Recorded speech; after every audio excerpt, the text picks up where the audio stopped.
What's up, YouTube? So right now I'm doing some early morning hand pollination.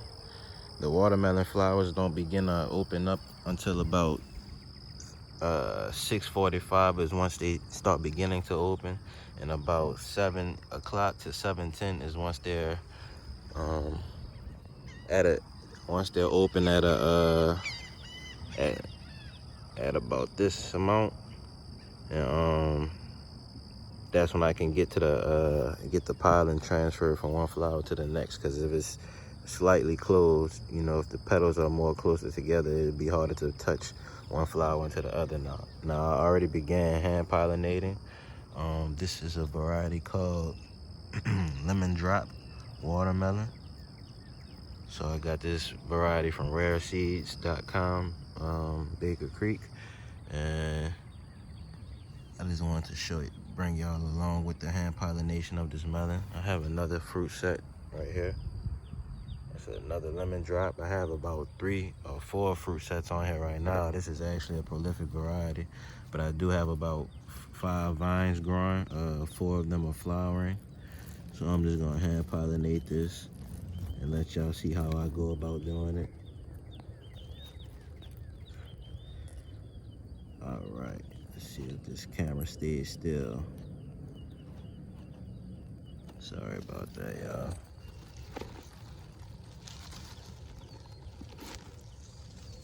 All right, so I'm just hand pollinating this little flower with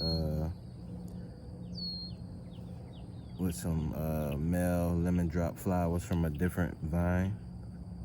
So I have a female from one vine, from one of the 5 vines, and then I just plucked a couple of males from a couple of the other of the 5, and I'm just brushing it along.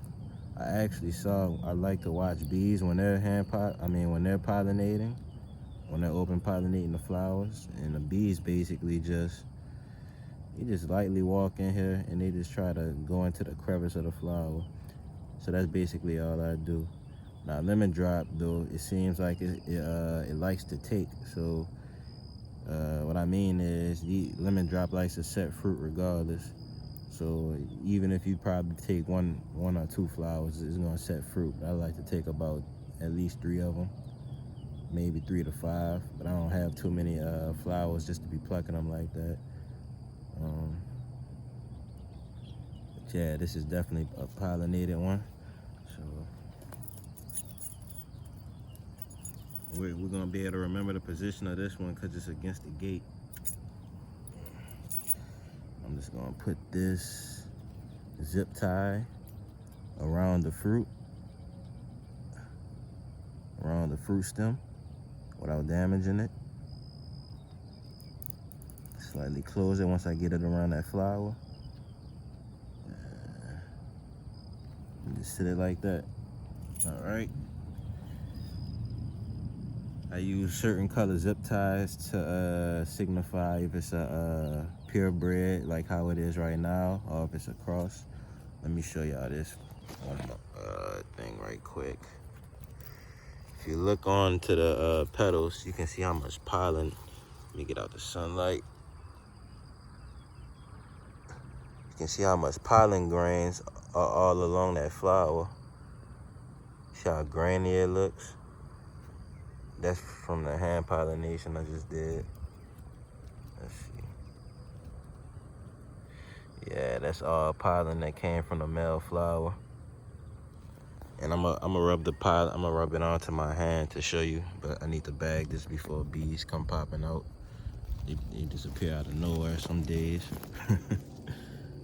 Yesterday they beat me to the flower. Oh look, they right here. Oh, you saw the bee? He almost flew onto the flower. Y'all probably didn't see it. Oh man, that's what I was just saying, that because I can't hear them. Some of them just quiet. Some of them are loud because they fly in groups, and other ones they just come homing in. They came straight for this flower. And I'm gonna slightly close this because yesterday I had some bags blowing off. So, and I noticed today that the fruits are pollinated, but I'm not sure if it's if the bees cross the pollen. So yeah, that's protected.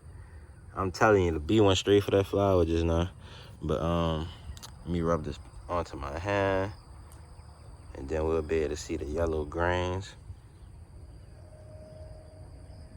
See those little yellow grains right here? That's the pollen.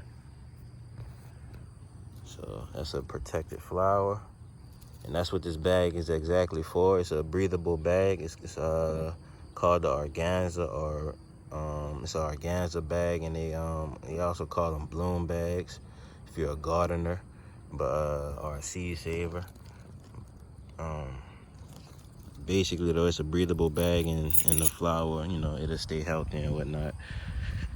So now, considering the bees are here, I won't try to hand pollinate any other flowers, but I'm glad I got that lemon drop down. Show you the size of this lemon drop here.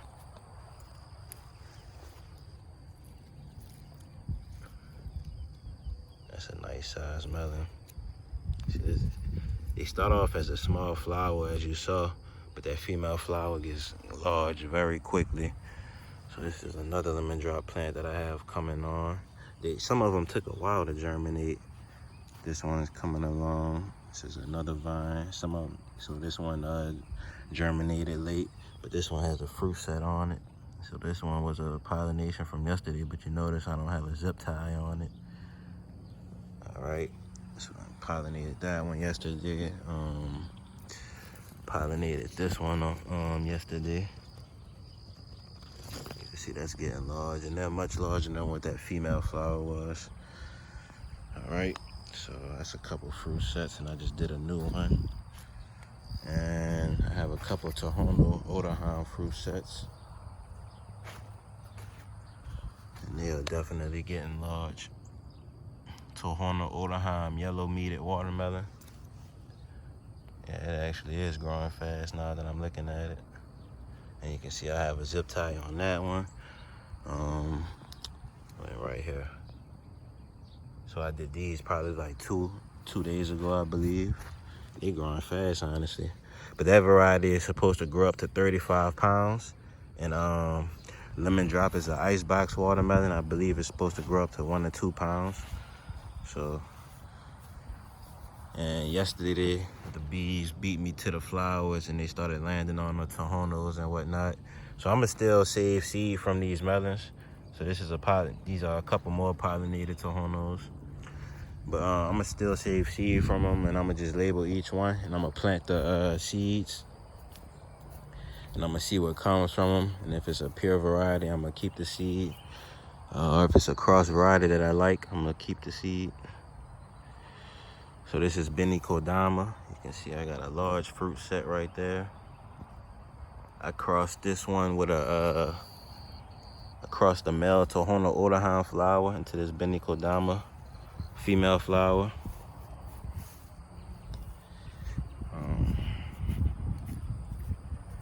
Got a lot of fruit sets going on. Altai Skya cantaloupe that I have to harvest. I'm gonna do this in the next video. I'm gonna create a video after this one because I need to get a knife and some water to clean it.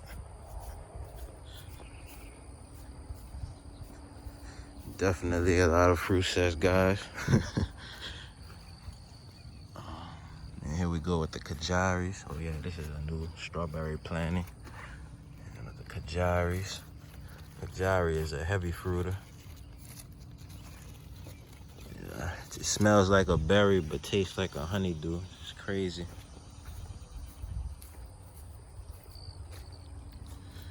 Oh yeah, I forgot about Janosik. Janosik is doing well. Janosik is a yellow flesh watermelon. Supposed to be early. Oh yeah, I actually have a couple Janosiks. Look at that. This one right here. And then one right here. This one's big compared to that one. Thought I had about 3 of them. Kajari in here, hitting. Yeah, guys, lots of fruits.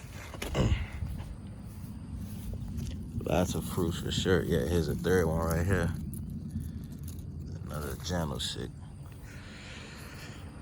That's it. I just wanted to come with that update for y'all though. Hand-pollination of lemon drop watermelon. See y'all in the next one.